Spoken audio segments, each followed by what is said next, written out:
Wala kaya sing anu kiai sing akeh ustaz lho, sing anu kae wonge anu lho, wah agama tanpa kita menyaring benar tidak pada Rasulullah SAW bahwa setiap orang itu pasti punya kesalahan. Puluhan ini adalah khata'un. Setiap orang itu pasti banyak berbuat salah tanpa kecuali.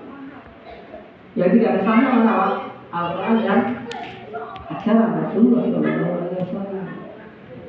Jadi kalau kita peduli, kita mau belajar, kita akan selamat.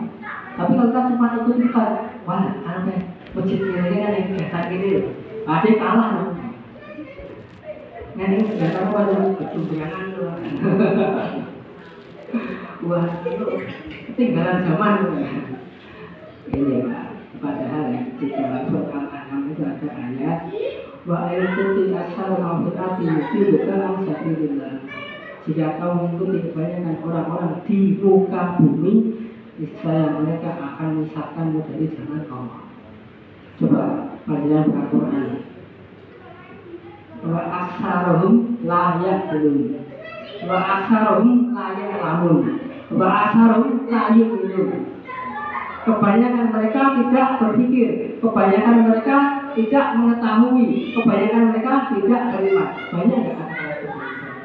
Banyak.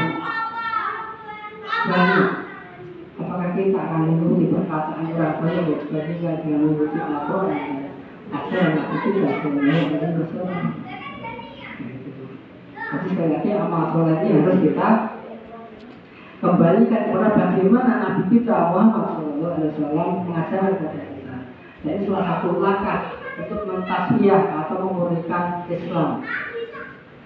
Yang syarat yang berikutnya adalah tawasul billah.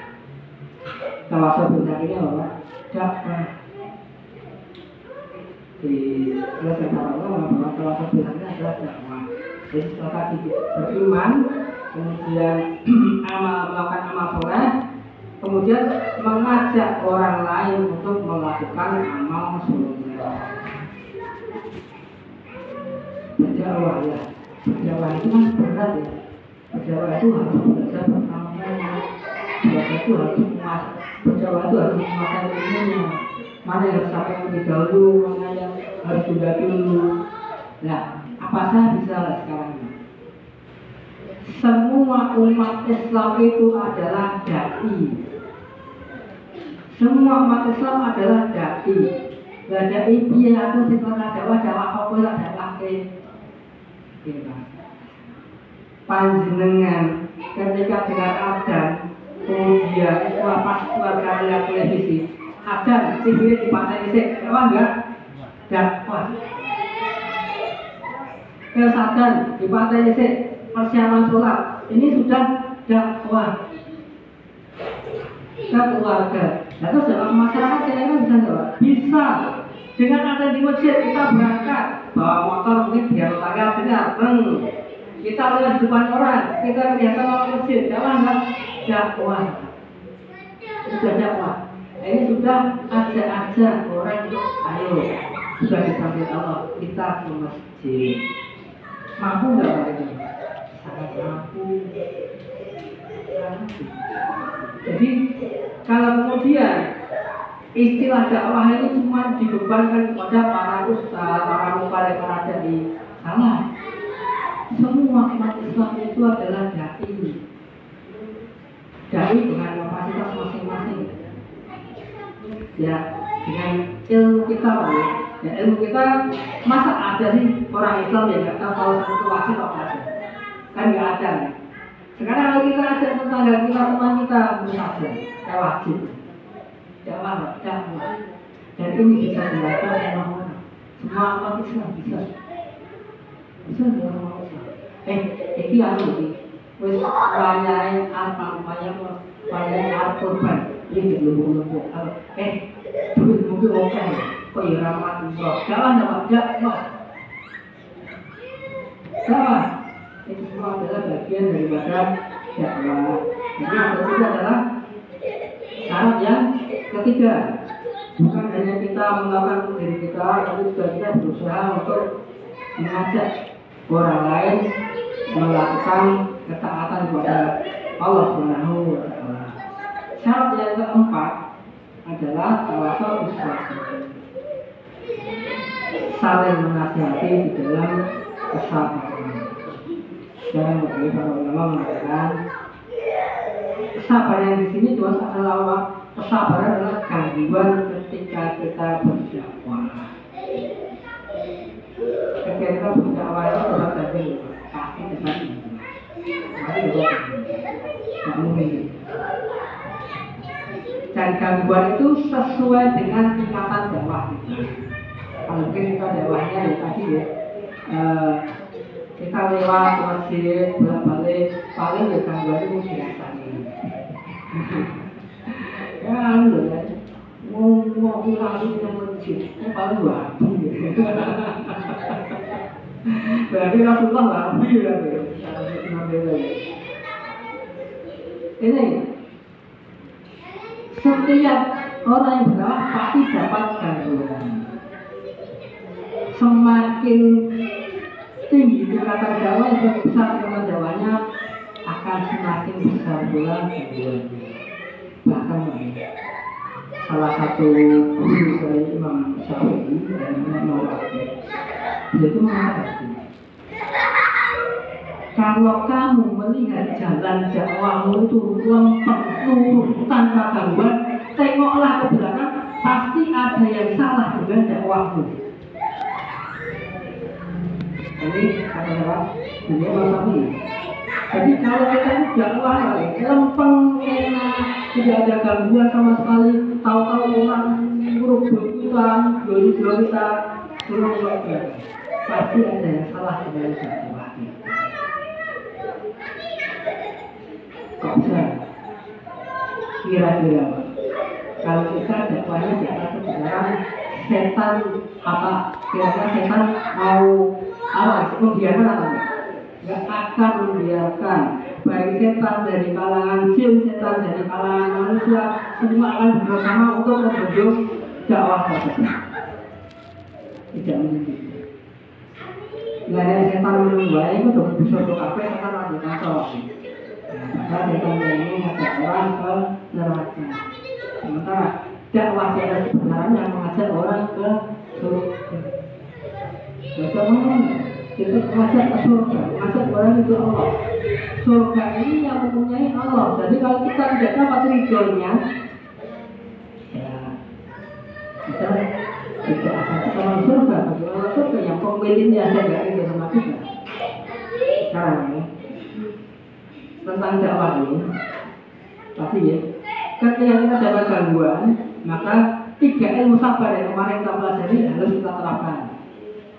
Ketika kita dapat gangguan, bisa jadi, nah ketika kita jadi untuk berakhir dengan masjid, maka yang pertama, Nabi Allah ta'ala, kita harus menahan jiwa untuk terus mentaati Allah, apapun yang terjadi, apapun gangguannya.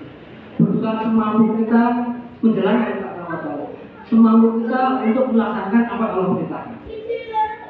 Jangan pernah kendor meskipun ada gangguan. Yang kedua, gangguan dakwah ini kadang ini bukan dengan menyakiti kita, bukan, tapi juga mengiringi kenikmatan. Apa? Daripada ini repot-repot datang ngaji orang, sekali seneng karaoke, sekali-kali seneng neng diau, kalau neng mau oke mau itu ayu-ayu, sekali-kali cuci mata loh. Kok ada pengajian itu juga mempunyai wae. Jadi nanti ketika gangguan itu bukan cuma bukan cuma dengan apa maksudnya itu bukan ini dengan kenikmatan. Dan berarti ini sabar yang kedua harus kita amalkan. Jadi kamu masih berkata tidak menghormati Allah. Dan yang ketiga inilah yang dakwah yang gangguan yang berupa menyakiti kita, mengganggu kita, memfitnah kita. Ini yang kita hadapi dan yang ketiga ini. Karena apa? Ketika mereka bisa mengganggu kita ini tidak lepas dari izin Allah. Dan kenapa Allah mengizinkan orang-orang untuk menyakiti kita, untuk memfitnah kita, apa? Untuk menguji kita, untuk membuat kuat kita. Sekarang ini Pak, panjenengan itu bela diri. Kalau tidak pernah dikasih paling partner, benar jadi ampuh enggak? Jadi leto ya Pak. Orang itu bela diri tapi slow sini-sini. Jangan yang itu bela diri tapi ditendangin, dipukul. Kuat mana Pak? Kuat yang kedua kan? Kuat yang kedua, ketika Allah mengizinkan orang-orang itu mengganggu dakwah kita, itu karena Allah itu ingin kita tambah pintar, ingin kita tambah kuat, dan itu adalah nikmat yang sangat besar. Kenapa? Allah sayang pada kita. Kok bisa? Ini panjenengan kalau lihat orang itu bela diri itu, gurunya itu yang disayangi ditambah materi apa disuruh pulang? Tambah materi. Padahal enak disuruh pulang, awalnya disuruh latihan. Enak suruh pulang, istirahat, nonton TV layar-layar. Ya suruh latihan, semalaman gak istirahat. Tendangi mungkin. Tapi itu yang disayangi apa yang dibenci? Yang disayangi Mas. Makanya Allah itu musuh kita. Innallaha idza ahabba qauman ibtalahu. Sesungguhnya Allah apabila mencintai suatu kaum, dia akan menguji kita. Karena Allah memberi kita menjadi orang yang kuat, orang yang hebat. Bukan umat Islam yang cemen. Tidak mungkin Islam digunakan oleh generasi yang cemen. Islam hanya bisa dibela oleh orang-orang yang tangguh. Itu maksudnya. Ini bagi karena sebagai bentuk berbagi tentang sebenarnya memang untuk menjabarkan pasal ini panjang sekali loh. Seperti iman, masalah tapi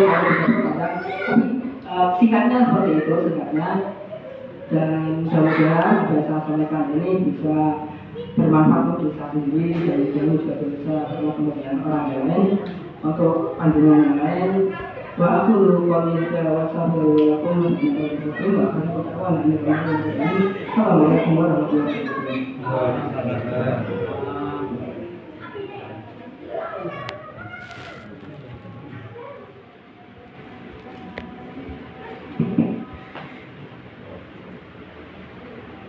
Ibu bapak jamaah sholat maghrib rahimahumullah, dan insyaallah bila kita sholat isya Iwau sampun dipelanjarakan Pak Ustaz Heri terkait dengan kajian. Namun harus diperiksa di malam. Monggo saudara-saudara kita yang ada di Palestina ini sedang berjuang dengan niat Masjid Al-Huda. Semua infak yang ada di kota sampai Jumat nanti insya Allah akan kita gunakan untuk membantu saudara-saudara kita yang ada di Palestina. Monggo Bapak Ibu semuanya, kita tidak bisa berangkat ke Palestina, bisanya kita itu adalah hanya mendoakan dan kita membantu saudara-saudara kita yang saat ini sedang diuji oleh Allah. Karena kita mengambil kata kunci apa yang disampaikan Al-Ustaz tadi, orang Islam itu harus tangguh. Tangguhnya orang Islam itu ketika ada diuji. Karena Islam itu adalah agama perjuangan, bukan agama leha-leha. Oleh itu monggo Ibu Bapak sisihkan rezeki yang diberikan oleh Allah kepada kita semuanya untuk kita salurkan kepada saudara-saudara kita yang sedang membutuhkan. Kita mungkin saat ini di sini bisa dahar dengan lauk-lauk yang enak, namun di sana itu setiap hari ancamannya adalah kematian, kelaparan, sakit, lalu cacat seumur hidup dan lain sebagainya. Orang yang sesama umat Islam kita tidak mau melihat dan tidak mau memperhatikan saudara kita yang sedang diuji, berarti hati kita ini sudah mati. Maka Bapak Ibu semuanya jamaah Masjid Al-Huda, kita harapkan sisihkan uang, walaupun tadi sudah disampaikan Ustaz, yang penting ini di rumah 1.000, 2.000. 1.000 mungkin di rumah tidak bermanfaat apa-apa, tapi kalau itu dimasukkan dalam kotak infak dan terkumpul itu akan bermanfaat untuk saudara-saudara itu. Dan kami mohon izin kepada jamaah yang sering memasukkan kotak infak ini, nanti hasilnya ditambah dengan hasil Jumatan nanti akan kita salurkan kepada saudara-saudara kita yang sedang diuji oleh Allah, yaitu saudara-saudara kita yang ada di Palestina. Mungkin ini tambahan kami, dan insya Allah mudah-mudahan kita akan mengikuti kajian ilmu pada malam hari ini untuk selalu istiqomah, karena kajian ilmu ini adalah kajian ilmu yang bersifat syar'i, bukan kajian-kajian yang sifatnya itu adalah karena. Ini yang bisa kami aturkan kepada ibu bapak jamaah semuanya. Mudah-mudahan kita diringankan kaki kita untuk melangkah menuju masjid dalam beribadah karena Allah, bukan karena siapa-siapa. Mungkin ini yang bisa kami aturkan, dan sudah ada mohon untuk ditanda. Terima kasih. Assalamualaikum warahmatullahi wabarakatuh.